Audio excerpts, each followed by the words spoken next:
So I'm gonna walk you through how to actually find out what sensitivity is best for you, and also maybe even open your eyes to a hidden secret that nobody seems to tell you about when trying to find it. Scouts on are guaranteed. So let's go ahead and open up whatever game it is that you plan on playing. In this case, I'm just gonna use Overwatch because I find it to be one of the more harder games to aim in. Now you're gonna want to go into the practice range of your choosing. I'm just gonna go into my creative custom game mode, BYQQ. If that's what you want to do, go ahead and do it. This is also assuming that you've already gone ahead and copied the person's sensitivity that you think has the best aim. Now when you spawn in, we're gonna make sure that we can do a 360 on our mouse pad without running off of it. So if you can't, you might need to raise your sensitivity up a little bit, but if you don't want to, I guess you do you, fam. Now for me, I can get a little bit more than 540 degrees left or right, and that's usually step one. Step two, I need you to decide if your sensitivity is too high or too low. So we're gonna do this by getting a feel for the aiming. Now what I want you to do is I want you to track targets moving slowly in one direction. So in this case, I have this guy,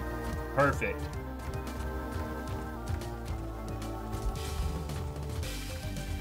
Is your aim smooth or is it shaky? Is it stable? Now I want you to track fast strays. Are you able to react fast enough, or are you over flicking, or what's happening? I want you to try to flick toward targets and be accurate with it.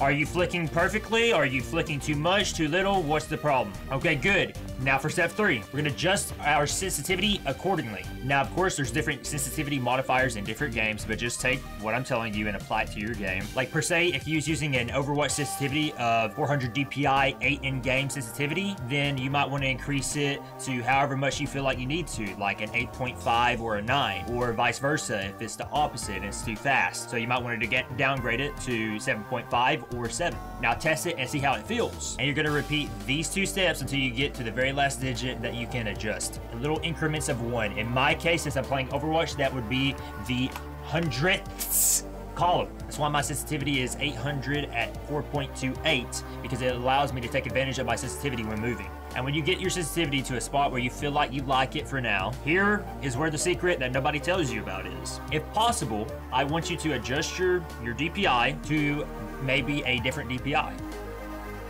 Whoa, I know, crazy. You aim differently when you're using a different DPI. I don't know why, but you just do. For those of you who don't know, it's multiplying your game sensitivity, which mine is 4.28, by your DPI, which mine is 800, and you get your eDPI. To change to a different one, you're gonna divide your eDPI by the DPI that you plan to use. And then that's gonna give you your in-game sensitivity that you need to use. Because I've used DPIs all the way ranging up to 16, 15,000 with an in-game sense of 0.2. And let me tell you, for those DPIs, you move your hand a lot more than per se 8 or 400 DPI. And I don't know why some DPIs you move your hand more or your arm more, or some are like a mix of the two, but it just is what it is. You're gonna have to find out which one feels the best for you. Now, of course, you're probably not gonna wanna change your DPI constantly. So let's try to pick one that is close to your normal everyday DPI. As in, if you use 800 for your browser and all that, then we might wanna try 1000 or 600, maybe even 400, 1200 depending. And that's something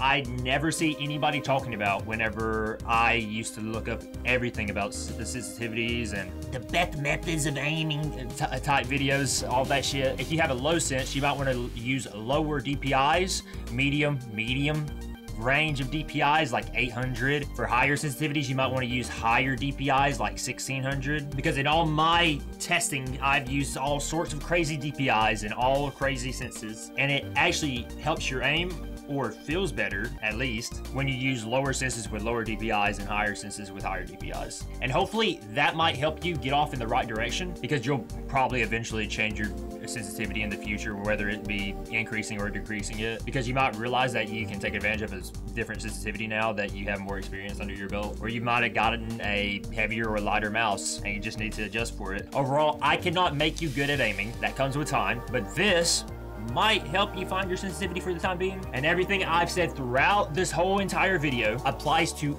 every time you might change your sensitivity. Test it! But you need to test it in a game that you plan on playing or using it in. Anyways, that's gonna do it. Hopefully that helps you find your sensitivity if you haven't found it already. Hope you enjoyed, and I'll see you next time. Later.